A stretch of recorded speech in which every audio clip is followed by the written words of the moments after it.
All right, so today we're going to revisit the Supreme Court ruling and how it is going to affect you, your loved ones now and in the future. So, if you don't know, my name is Ed Weir, a former manager of the Social Security Administration. In my semi-retirement, I'm helping all people make sure they're getting all the benefits they're entitled to from Social Security, Medicare, Medicaid, and all the rest of it. This is a live broadcast, and I'll talk about the Supreme Court ruling and its effects on Social Security and Medicare. And that should take about 10 or 15 minutes. And then I'll open it up for any type of questions. Let's make sure you're getting everything you're entitled to. If you're about to file, let me know. And we'll make sure you're making the right decisions. Because one thing the Social Security Administration, any federal agency is not. They are not forgiving. If you make the wrong decision at the wrong time, that could very well affect your benefits and your loved ones' benefits for the rest of your lives. So let's make sure you're doing the right thing. Make sure you subscribe, like, all that share and all that kind of good stuff. So this goes out to more people. There's just too many people losing benefits because they don't have the proper information at the proper time. And if you need help, private help, if you don't want to ask your question in this format, just click on the little button there, the help here button, and you can schedule a private appointment. If you need help with Medicare, anything like that, Obamacare, make sure you reach out to us and we can see how we can help you out. All right, let's get right into it. So the Supreme Court, what it was, I did another video on this when it just came out, a few days after it came out. And I told you I would keep y'all updated on any type of changes. So that's what we're going to do here today. So what it was is the Supreme Court came down and they got rid of what's called Chevron deference. And basically what that was for the past 40 years, when there was some type of law that was passed by Congress, and I hate to break the news to you, but Congress doesn't do a very good job writing laws. So they write laws and it's kind of vague in a lot of areas. So the individual agencies have to determine the details. So this is Social Security, this is FDA, this is CMS, the Center for Medicare and Medicaid Services, FTC, the FCC, and all those. They have, lawyers and experts within those particular agencies that says, okay, here's the law Congress passed, but it didn't answer this question. It didn't answer, what about this? What about this? So the agencies up until now, for the past 40 years, have been just, kind of filling in the blanks. And that has been called Chevron deference, where the agencies were deferred to by judiciary and everybody. Now that's out. So now the agencies can't really fill in the blanks. And if we expect Congress to write better laws with more details, that's usually why, laws never get passed, because either on the left or the right or the center, or whatever the case may be, if there's too many details, it makes hard to pass. So they pass vague stuff to make it easier. A lot of ambiguity in there. So if we expect Congress to just start writing better laws, then might have to go back to your high school history books and see how that works out. But so the system up until now for the last 40 years, yes, I agree, it was a terrible system. Congress should have written better laws with more details and got rid of the ambiguity. But that's just not reality. I don't see it being a reality anytime in the near future. So Social Security, yes, unelected civil servant bureaucrats had to fill in the blanks. That was a bad system. I agree. But are we replacing it with a worse system? I tend to think yes. The jury is still out. But what will happen from now on is federal judges will be making these decisions. And there's over 600 federal judges throughout the United States.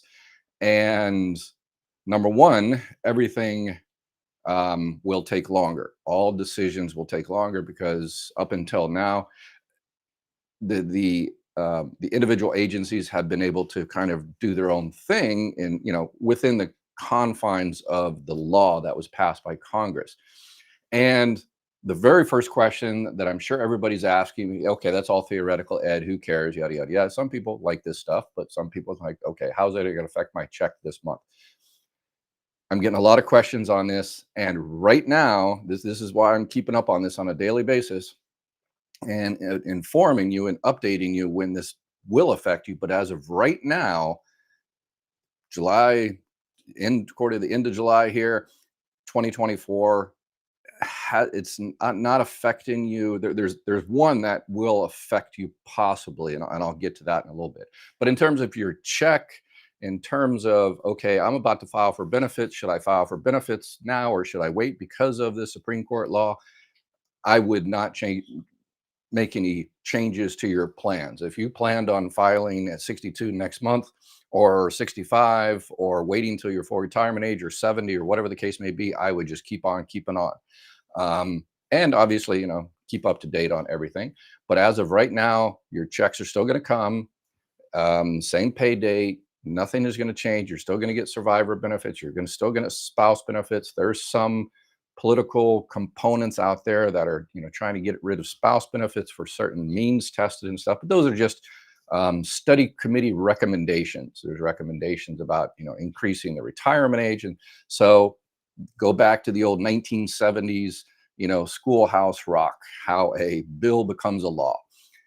A bill is a bill is a bill, and it means nothing. So Congress or some politician or whatever can say, okay, we're going to give out free ice cream and unicorns to everybody.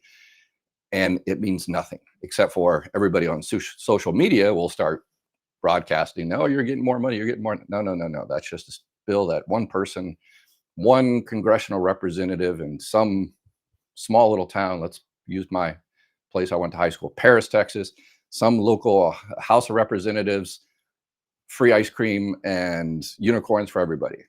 And the person is just doing that so they get more votes for the next election, and it's not going to go anywhere. So, but unfortunately, social media, YouTubers and TikTokers grab that and for headlines, so you click it and waste your time and waste everybody else's time. So, one thing I can guarantee you that everything is going to take longer. Lawyers, as usual, are the clear winners in all of this because they're going to be hired by health insurance companies, pharmaceutical companies, Wall Street to start making the regulations. And so lawyers are going to win, and the corporations and the entities that can hire the best lawyers, and we've already seen this. I'll talk about this here in a little bit, but everything's going to take longer. And for instance, an example is the recent Anderson Cooper 60 Minutes expose that came out a few months ago, talking about clawbacks and overpayments and how unjust and unfair it is and everything. PR, thank you, Anderson Cooper. And the new commissioner of Social Security just said, yeah, you're right, that's not right. And he went in there and kind of unilaterally said, okay, here, this isn't a law, these are regulations, we'll change the regulations. And they were changed almost overnight.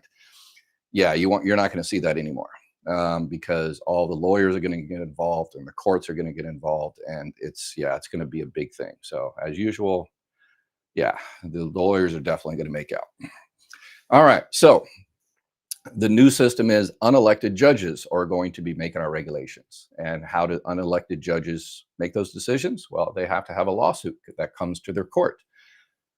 Again, whoever can bring the lawsuit, get the best lawyers. And there's already been a few cases already. So I've seen 3 cases so far that's made it up, and I'm sure there's many more in the pipeline, a lot more in the pipeline.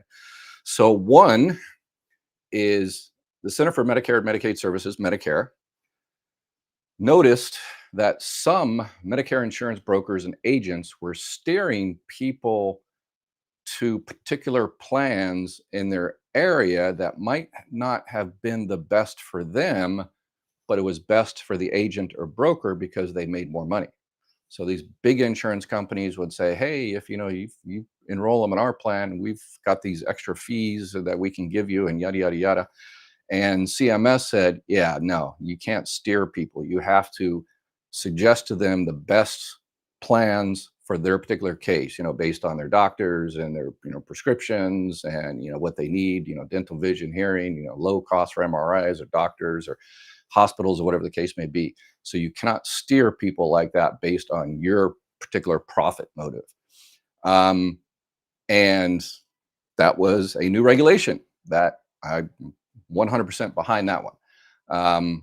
but a health insurance marketing agency entity, private equity, sued and found a judge that was sympathetic. And the judge says, yeah, no, we're going to put an injunction on that. So basically, they've stopped that. And it's still working its way a little bit. But the big thing is obviously this coming October is when everybody's, hopefully it gets figured out by then.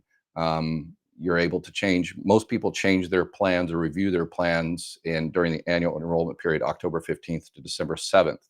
So my recommendation is make sure you find someone that you know and trust that reviews all the plans in your area. And this is going to be the big one. This is going to be the most changes this year than any other time since Medicare Advantage has been around. And Part D, the Part D prescription drug plans are going to be a lot different. There are a lot of companies that have already announced that they're going to be pulling out of areas. They're looking at the areas and say, okay, this county or this suburb or this part of the country, we're not making enough money in it, so we're going to pull those out. So a lot of people are going to be receiving, millions of people are going to be receiving letters that says, yeah, sorry, we're going to drop your plan, so you have to find something else. So those letters will come in September. They're called the annual notice of change. So if you need help, if you don't have anybody you know and trust, I put together a team that can help you with Medicare, Obamacare, and all that, because I was tired of all the bad actors out there. So if you want help from us, just go ahead and reach out. I put a little link in the description. Just clicks get help here, more help here, and click that, and just choose the little option that says one-on-one Medicare help. And then there's an option that says, hey, I'm good now, but put me on the list for October when the new plans come out. And then we'll put you on the list for October and contact you then and see what's going on for 2025. Make sure there are no surprises. You don't want surprises. Surprises are bad. One of the things the same judge, these private equity health insurance organizations, they also wanted a law looked at, changed, deleted that CMS passed as a response to everybody complaining about how many calls they're getting from Medicare people on a daily basis. What it is basically, up until now, if you push a little button in Facebook or something like that, or whatever, get one of those little direct mail cards and you fill it out and return it, then you've given that Medicare person, authorization to contact you. And then so they contact you, and if you don't need a plan or whatever the case may be, then they sell your information to other people. And that's how you get 1,000 different people calling you on a regular basis. CMS said, no, you can't do that. From now on, it's a one-on-one. You told that particular person to call you, to contact you, that person contact you, and that's it. It ends there. Health insurance sales entities did not like that. There's been call centers that have closed down because of that new regulation, because that was their MO, was just, for all intents and purposes, cold calling people, and which is not allowed. So there's many call centers that closed down, and so they are suing. And the same judge that decided, hey, steering is, I guess, okay, he said, okay, yeah, those call type things, no, I'm not going to make a ruling on that. So luckily that is still in place as of right now, but I'm sure there are many other lawsuits that are coming down the pike here in the future on that one. Another thing that has started is reimbursement rates. Hospitals and different clinics and doctors' organizations have always had an issue with how much Medicare pays them. So fair or unfair, or whatever the case may be, but you're going to see a lot more lawsuits on that. And then, Medicare can't make the decision anymore based on whatever calculations or algorithms or calculations they have. They have to defer to a judge. And again, you're like, so, okay, well, it's good. Unelected civil bureaucrats making the decision versus unelected judges making the decision. The jury's still out on whether, which is going to be better or worse. For the one case in Texas on steering and selling your information, The judge, I think I disagree with steering. I don't think that should be done, but he did make at least a tentative good decision on stopping the harassing phone calls, but we shall see. Anyway, all right. So that's the three that I have seen come down the pike so far, and that will affect you. And I am going to keep up on this. And yeah, and if anything else changes, I will definitely keep you up. So make sure you subscribe and all that kind of good stuff. And now let's get to the fun part. Let's get to your questions on all things Social Security, Medicare, Medicaid, disability, survivor benefits, spouse benefits, all of it. It's all open territory. Ask me anything you want, and let's make sure you're getting everything you're eligible for. All right. Megan says, you even work on Sunday? Yes. Let's see. My grandfather told me over 50 years ago to never be left to rely on a government agency. Yeah, it should be left to Congress. Congress, they make the laws, but the problem is they make terrible laws and they don't fill in all the details and stuff. So yeah, it's unfortunate. It should have been left. It should not have been left to a government agency to fill in the details. The details should have been filled in there.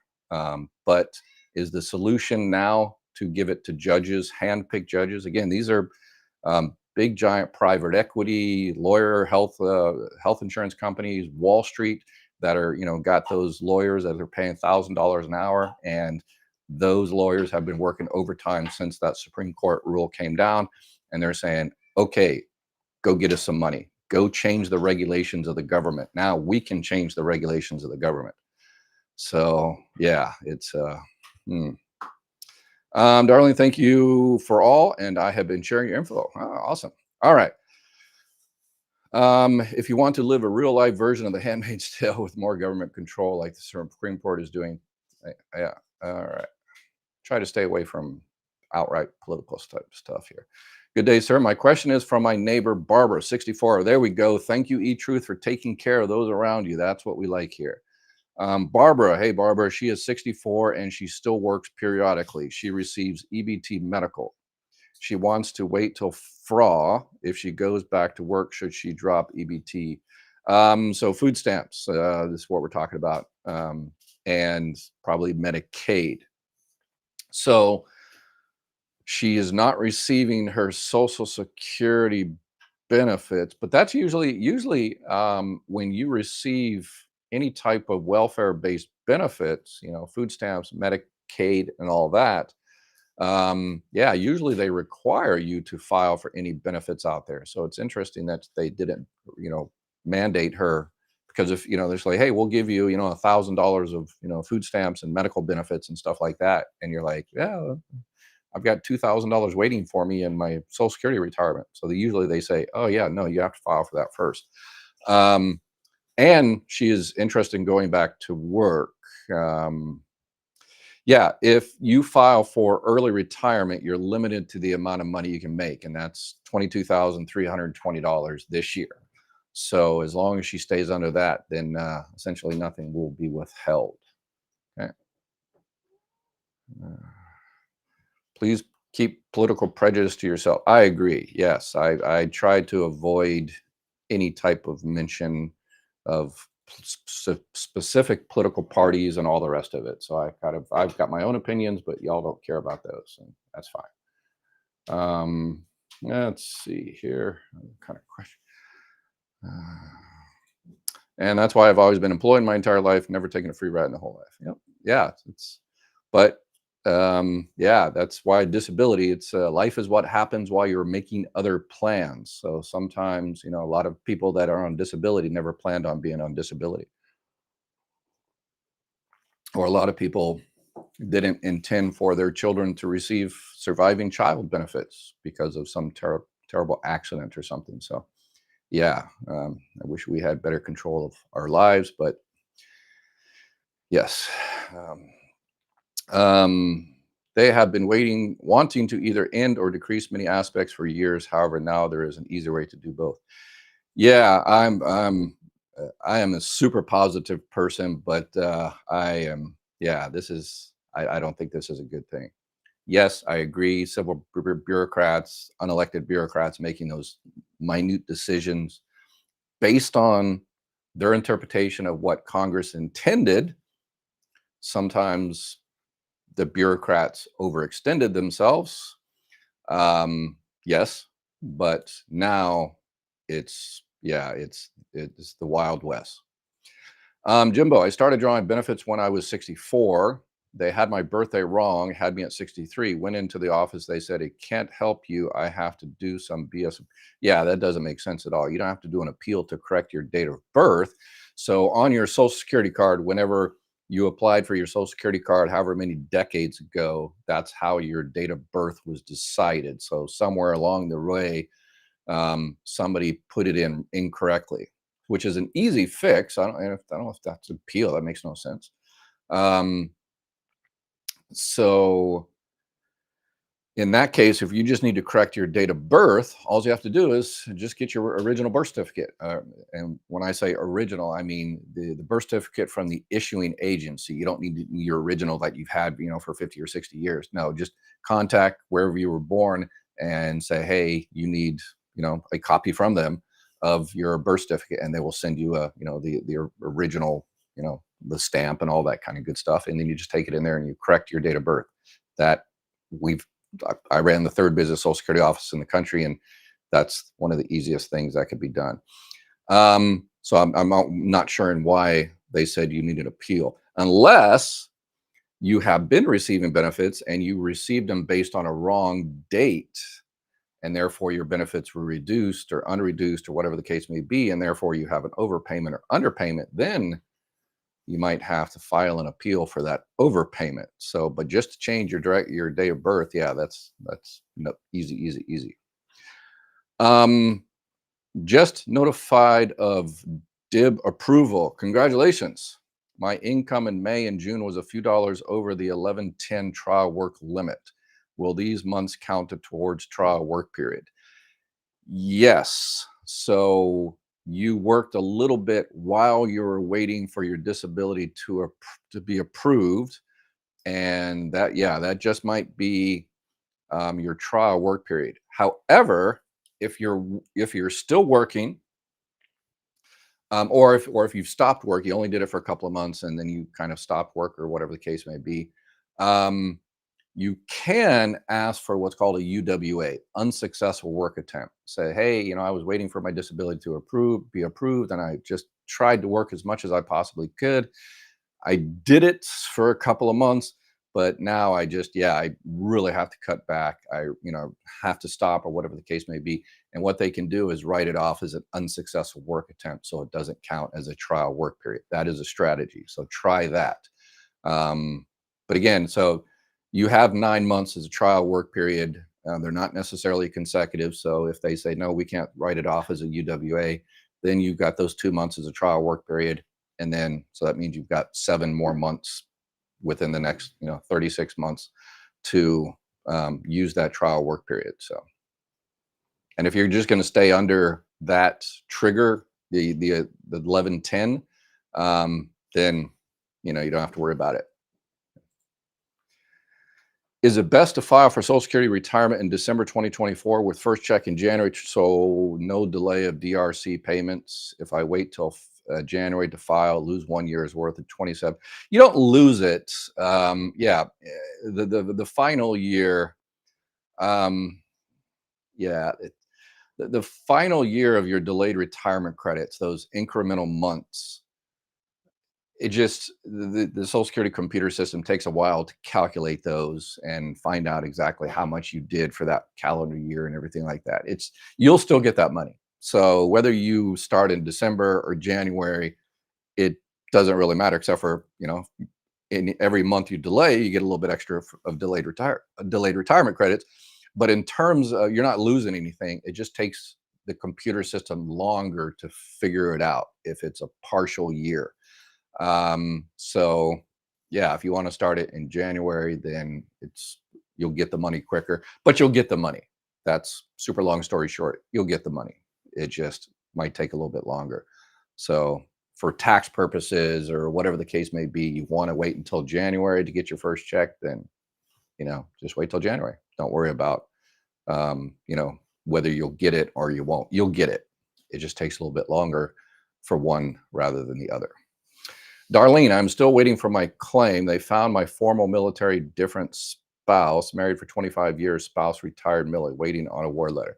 All right, good deal. So you get the award letter, and I'll tell you all of the details. And remember, if you disagree with the decision, that is a formal decision. And if you disagree with the start date or the monthly amount, remember, you can appeal. How do I donate to your channel? Ah, you're awesome. That little link right there where it says more help here, click on that, and that's where you can find, my channel, where you can find Medicare help, where you can find burial insurance help, because that $255 just don't cut it. And you can schedule a private appointment, a private call with me if you want, and you can buy me a beer or coffee. So, and I'm a cheap date, even when I was in the Marine Corps. One beer weir. Always been a lightweight. So, all right, Sheila, the 6-3 Republican Supreme Court just decided that judges become the experts, not the qualified experts. You are watching a video that wouldn't exist if Supreme Court didn't change that. Yes, that's basically what happened. Now judges, and you're like, oh, okay, well, they, judges are judges, and they make decisions based on, the intent of congressional laws and all that kind of stuff. So they've been doing that forever. Nothing wrong with that. But the problem is court shopping, where, Wall Street says, okay, hey, we want that $2.7 trillion trust fund. How do we get it? So we find some, judge in Oklahoma that, we just bought an RV for, a Bermuda trip. And so he owes us. And so they go to that particular jurisdiction and file the lawsuit. And yeah, that's the issue. That's the issue I see. Yeah. I am 62. I am thinking about filing off of my deceased spouse's account. She was on disability when she died at 53. What amount do they use for the determine the amount? They'll use the primary insurance amount, which is the benefit amount at her full retirement age. So if you have to be at least 60, or so you're 62, you could have actually filed at 60 for surviving spouse benefits. You were obviously, everything else. You had to be married to the person for 10 years or married at least 9 months when she passed away. And then you're limited to the amount of money you can make, even as a survivor, $22,320. Anything over that, they withhold $1 for every $2 you go over. Compassion allowance and something ignored. Doctor is spelled correctly and number one diagnosis called a few times and they were oblivious. Yeah. On something like that, make sure you don't call the Social Security office, because the Social Security office doesn't have your record anymore. Now it's a DDS. They're the ones making the medical determination. So call the DDS and ask for your examiner, the person actually working your case. And yeah, they will see if they can help you out. Let's see. I am on Social Security 63, want to pull $20,000 out of my retirement. Will that hurt me on other tax? It won't hurt you on Social Security at all. Has no relevance to any of your Social Security benefits. Income tax, I don't do income taxes. So that's a whole different ball of wax. But in terms of Social Security, the annual earnings limit, $1 for every $2, $1 for every $3, has no relevance whatsoever. Taking money out like that. It's not earned income. If I collect at 62 and work over the income limit, is paid back at a later date. Paid back. So what happens, I did a video on this, is called What is ARF? Not ALF, ARF. The adjusted reduction factor. So what happens if you take your benefits 30 months early from your full retirement age, then your monthly benefit amount is reduced by 30 months. And then after 10 months, you go back to work and you continue working until your full retirement age. What happens is at your full retirement age, your check there, and they say, here's your benefit amount. It's your full benefit amount minus 30 months. But then what happens is the Social Security computer system automatically says, oh, it shouldn't be reduced for 30 months because this person only took 10 months of checks. So what they do is they take out those 20 months and they only reduce you for 10 months for the rest of your life. So you get your full benefit amount minus the 10-month reduction forever. And that's how it works. They don't give you all those 20 checks back or 10 checks or anything like that. They just unreduce the reduction. When is the best time to register for Social Security? I'm 64. Thanks. Yeah, for registered Social Security, it really depends on your particular situation. If you're 64, you're coming up on Medicare time. 65 is when you have to sign up. You have to decide whether you're going to sign up for Medicare Part A, Part B. If you have health insurance from work and current work, has to be current work, yours or your spouse's, and your employer or her or his employer has to have 20 or more employees, then you don't have to sign up for Part B. You can sign up for Part A if you want. It's zero premium for most people. But once you stop or receiving health insurance from work, then you have to sign up for Part B. If that's 5 years later, 10 years later, 20 years later, whatever the case may be, and there's no penalty whatsoever. But if you're 64 and you're not working, or you're working under the limit or close to the limit, $22,320, then yeah, you can start your Social Security benefits. So that is an option. And nobody can tell you when you should start. There's, camps out there that 62, you have to get it at 62. And it's like, well, what if the person's working? What if that's going to increase their taxes? What if they're waiting to get more survivor benefits for their survive? So yeah, what if they're, super healthy and all their family lives to 150 years old? So yeah, the people that go out there and say, you got to file at 62. Anything other than that is dumb. Yeah, don't listen to anybody else. Make your own decision. Don't even listen to me in that respect, because I don't know all of your particular situations, how healthy you are, your family genes, and all that kind of good stuff. So you can be like my kids. Just don't listen to me at all. I am moving out of the country and will not need Medicare. Can I refuse it? Yes, you can. I don't want the deduction coming out of my check. Yes, you certainly can. But if you ever return to the United States, you will pay a penalty. If you return and want to sign up for Part B, you will pay a penalty for the rest of your life. 10% for every 12 months you did not enroll in Part B. And you can only enroll January, February, and March. So see this all the time. People leave the country and, they go to a place, they've vacationed before, and it's, oh, it's a great place. I like to live here permanently. But vacationing and living someplace for months and years is two different things. Political situation might change. You might get sick or lonely or whatever the case may be. And I see it all the time. People come back, and unfortunately, sometimes they come back because they're sick, and they get sick in April or May or June, and they basically have no health insurance other than hospital. So hospital is fine, but what do they do in the hospital? Doctors visit you, they have surgery. That's all covered by Part B. And if you don't have Part B, that you have to pay all that yourself out of pocket. And you can't sign a Part B until January, February, March. So if you come back in June and get sick, you're without health insurance for 6 months or so. So there's that. So yes, you can, refuse it. Absolutely. But I would definitely think about that decision. I have an Advantage plan. They gave me a flex card that I could use for out of plan preventive dental. I had deep cleaned and the card was denied. They said I can ask for a reimbursement. Yeah. Again, with those Medicare Advantage plans, you've got all the, the hoops you have to jump through in terms of, staying within network and, things are covered and not covered.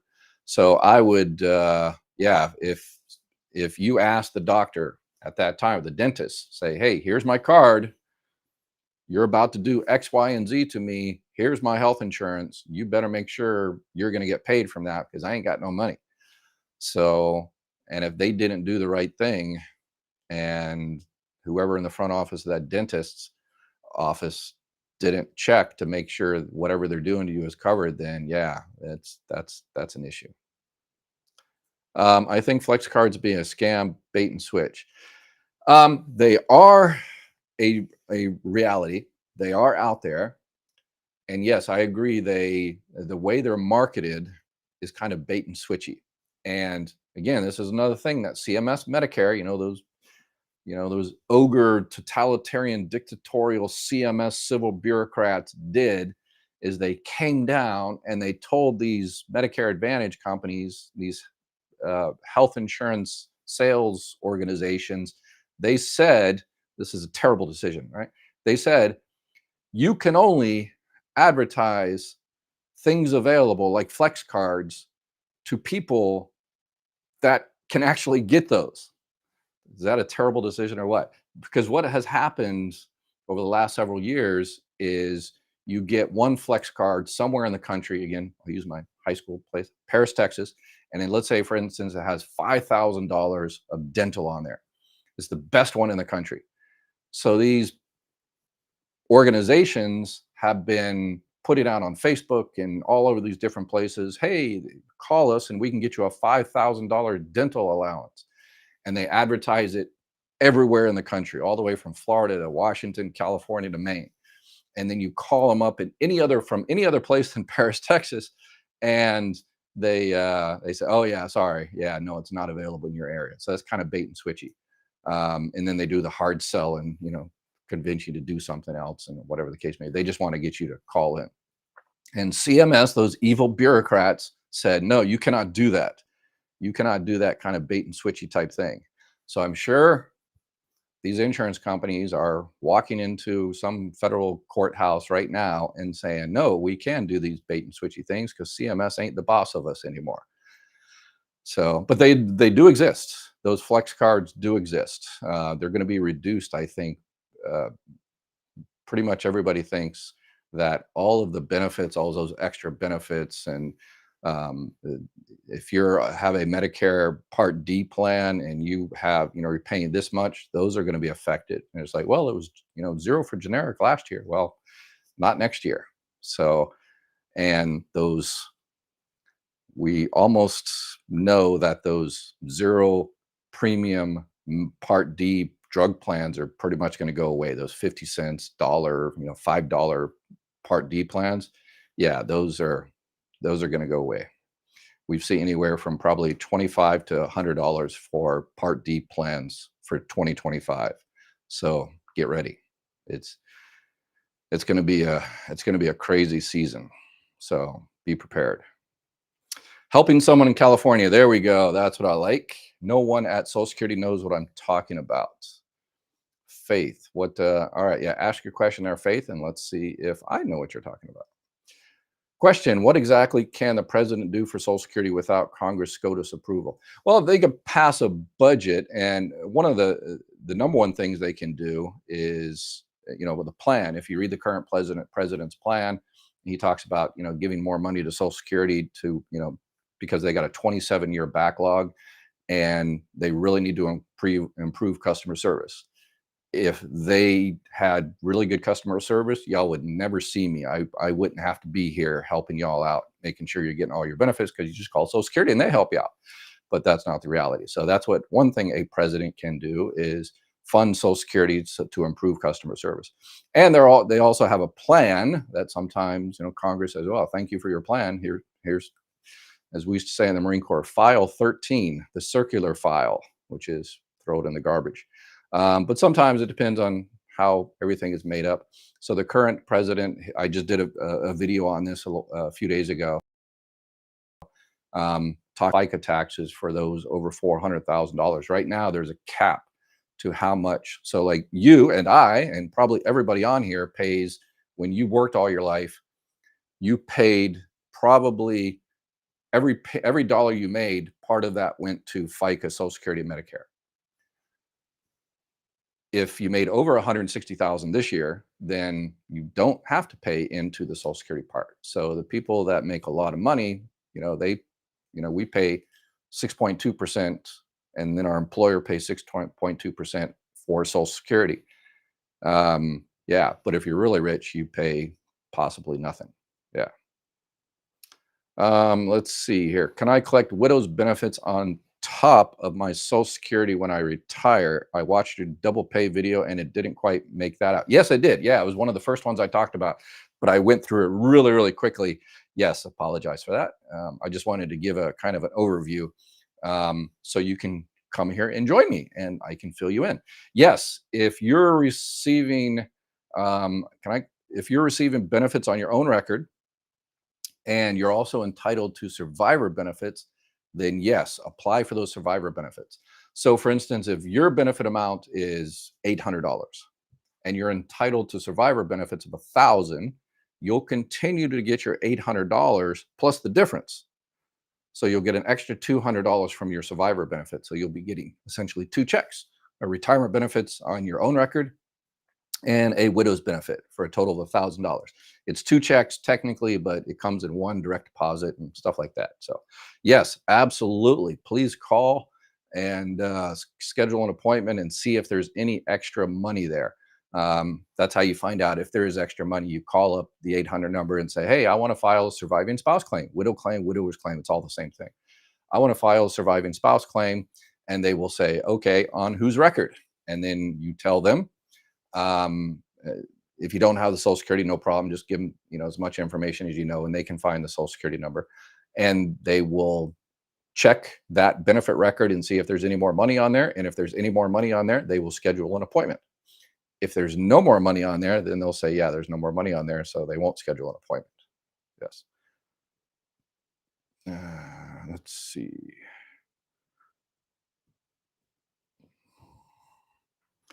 I filed early for Social Security retirement benefits and did so online in under 45 minutes. I like it. Just received my letter indicating the benefit amount. Life is good. All right. Thank you, Dr. Wheel. Dr. Wheel. It's weird, but whatever happened to that guy? The health guy used to be on PBS, Dr. Wheel. Yeah, I always liked him. Talked about the Okinawa diet and all that kind of stuff. And awesome. To file on online is pretty easy, 45 minutes, but hopefully you did the two things. Check to make sure your earnings record is correct. Make sure there's no zeros throughout throughout your life. Because if Social Security has the wrong amount you paid into Social Security, because they determine your benefit amount by your high 35 years of earnings. And if that's wrong, then you're going to receive an incorrect benefit amount for the rest of your life. So hopefully you did that. And if you've served in the military, make sure you notify them of the military service. But if you didn't do those, you can still do that. Just go into SSA.gov and you go into your My Social Security account there and just double check your earnings. My flex card for OTC is a joke. Yeah, it depends on what particular area you live in. And if it's terrible now, then it's probably going to get, unfortunately, worse for 2025. Yeah, they are coming out. Can I hire you for a consult? Absolutely. 99.9% of my help is free. But the private calls, I charge on those to pay for all the other help and support the channel. So yeah, just go on to the front page there, the description, and it'll have my the link tree thingy, and you can click on there and schedule a appointment. I have a SSDI hearing in October. I'm 59, haven't worked since 2012. All right, so I'm sure that took forever to get your day in court. If you have a lawyer, which I always recommend a lawyer doing the hearing, not the first two stages, but the hearing stage, I always recommend a lawyer if you want. But always a local lawyer, because they know the local judges. And they've done it with the local judges. So, and, do a little, study mock debate session with them and say, hey, lawyer, I'm, going to pay you $7,200 or more for if I'm approved. Let's make sure I get approved by asking me the questions you think the judge is going to ask me. And then I will tell you the answer, and you tell me whether I'm talking too much or I'm missing things, and do a little practice session. Can Social Security hold back IHSS money that it says it wages when it's tax exempt from a parent provider? Yes. So this is basically, some states provide monies for people that take care of the disabled. And sometimes those disabled people are in your own family, the parents and grandparents and aunts and uncles and stuff like that. And they don't necessarily count that for taxes. I'm not sure about the taxes part. I'm not a tax person. But in terms of Social Security, that's considered work. Yeah, I think they should change that regulation, but it's considered work, because you could theoretically, even though you're taking care of your own family member, you're theoretically able to take care of anybody. So you're being paid by the state to take care of the disabled community. So that's kind of a job. So that's how Social Security thinks of it, as your earned income, unfortunately. I think possibly that should be accepted out if it's your own family member, but it is what it is. My husband and I get $800. So reach out to your politicians and let's start because all these corporations, these private equity firms, they're going to go out there and get regulations changed according to how, it's going to get them the most, profits, quarterly profits. So why can't we do the same? So go out there and make it happen. My husband and I get $800 for OTC stuff. We do not need any more ibuprofen. Yeah. You got the OT stuff and they send you a catalog and everything. And it's like, okay, you can get bandages or, yeah, Bayer aspirin. And yeah, so I would, in October, usually if you have that much money in an OTC, then that means you probably have a Medicare Advantage dual eligible plan. That's dual eligible for people that are eligible for Medicare and Medicaid. Those are the ones that usually have the most extra benefits, including probably $800 OTC, over the counter card. So if you have dual eligible Medicare, Medicaid, or if you have the extra help with prescription drugs that's helping you with prescription drugs, you can change your Medicare Advantage plan several times a year. You don't have to wait till October. You can change it more often than most people can. There's a bunch of other different exceptions if you move or your plan leaves your area and stuff like that. Which, yeah, they get a lot of people are going to get, the millions of people are going to get those letters that, yeah, we're backing out. We're not making enough money on you. Bye. And so you have to make sure you find another plan. How does somebody report to Social Security fraud? SSI OIG. Yes, there's a phone number and a website. OIG. Yeah, if you see fraud, please reach out.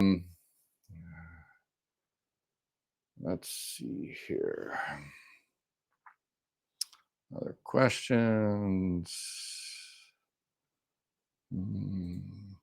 This is my first year drawing early retirement. I began it deliberately on January 1st. I am almost 64. Since I am drawing for a full year, is my income limit calculated monthly or for the full year? For the full year, yeah. Because you started your benefits on January, so it's for the full year, the $22,320. So if you go over that for the entire year, then Social Security is going to hold back $1 for every $2 you go over. Let's see here. Economist Dave Hunter predicts Medicare, Medicaid, and Social Security will be bankrupt between 2023. That is this due to the national debt.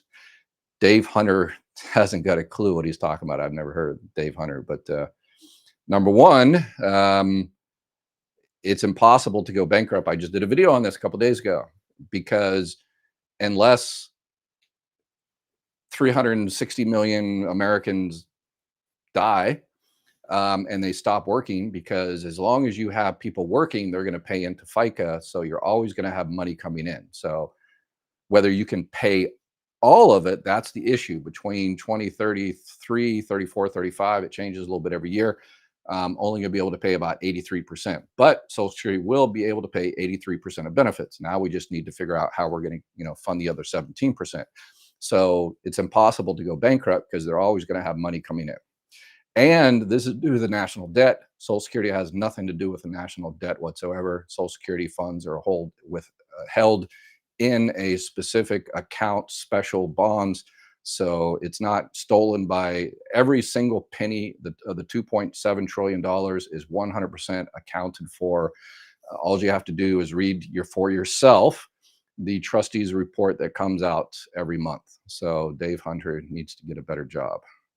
He hasn't got a clue what he's talking about. What is the most money someone can receive monthly from Social Security? All right. What was it? About 3,000. I've got the exact numbers here. 3,006. The max is $3,822 this year. If you wait until your full retirement age and you maxed out all your earnings throughout your life, if you wait for the same person that maxed out their earnings for 35 years, their max, if they wait till 70, is $4,873. So there's that.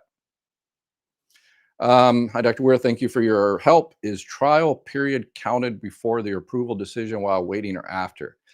Um, a trial work period is basically once you're approved, then trial work period begins. But I would try for the unsuccessful work attempt. So either one of those, I would go for the unsuccessful work attempt if you've since stopped working or you since, you didn't go above that trigger amount. So they can wipe out that particular month itself, but it usually begins immediately. Is it okay to be a few dollars just below the trial work period 1110 limit, or should it be much lower? Um, yeah. Remember those 9 months, you can make all the money if you want. So in the trial work period, if you're going to be about that, um, and you want some extra money, I would, go for it. Make $10,000 for those 9 months, because if you go over that 1110, then that's a trigger trial work period, and you might as well get all the bang for your buck. And then once you're into the SGA thing, then I would probably stay about $100, $200 under the substantial gainful activity, which is what, $1,550 this year. So, it's not manipulating the system. It's playing the game. It's just, hey, these are the rules and regulations that you have to kind of abide by to make your life easy. So I would abide by them. But, don't make any more red flags than are necessary. Angela, my dad, there we go. Looking out for other people. I like you. Angela already. Age 65, had a recent stroke. Oh, wow. That resulted in apraxia. SSI recognized disability. Does it make sense to apply for retirement and SSDI proactively now in case he doesn't get better? Yes, he is still in the time frame that he can receive disability benefits. Once you hit your full retirement age, you can no longer receive disability benefits. Everybody in the country that is receiving disability benefits automatically gets switched to regular retirement at full retirement age.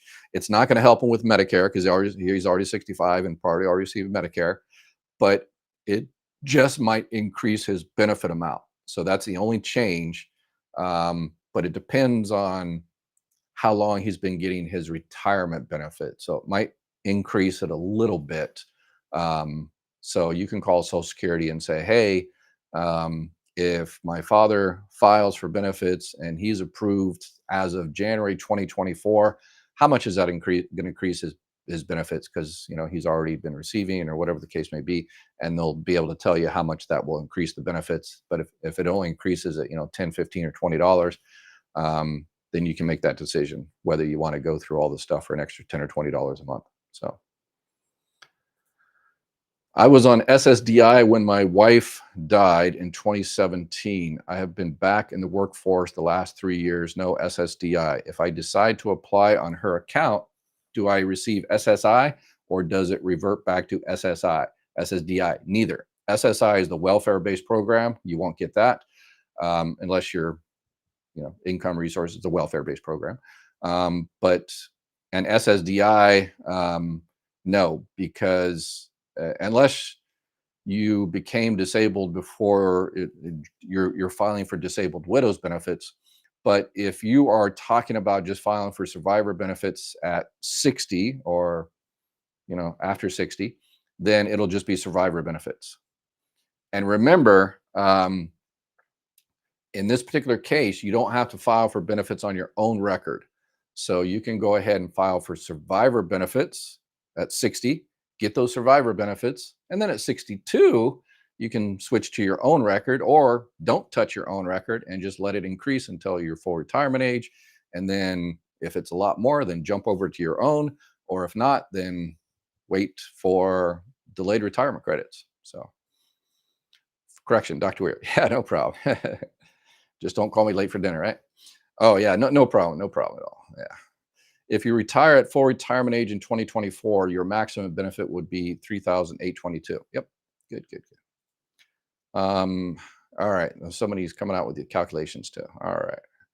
Let's get some people I don't recognize here. I am 54 years old. Is it too soon to go to the Social Security office to get an estimate of my potential Social Security from my ex-spouse's record?